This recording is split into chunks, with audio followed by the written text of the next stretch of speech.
Are you still rapping like that? Stop. There's a better way.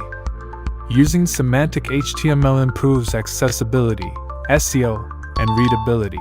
The problem with overusing divs: no meaning. Search engines and screen readers don't understand divs.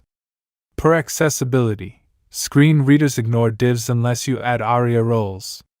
Harder to maintain. Non-semantic markup confuses developers reading your code. Here is an example of code with all divs. This tells search engines and screen readers nothing. Solution: use semantic tags. They describe purpose, improving both SEO and accessibility.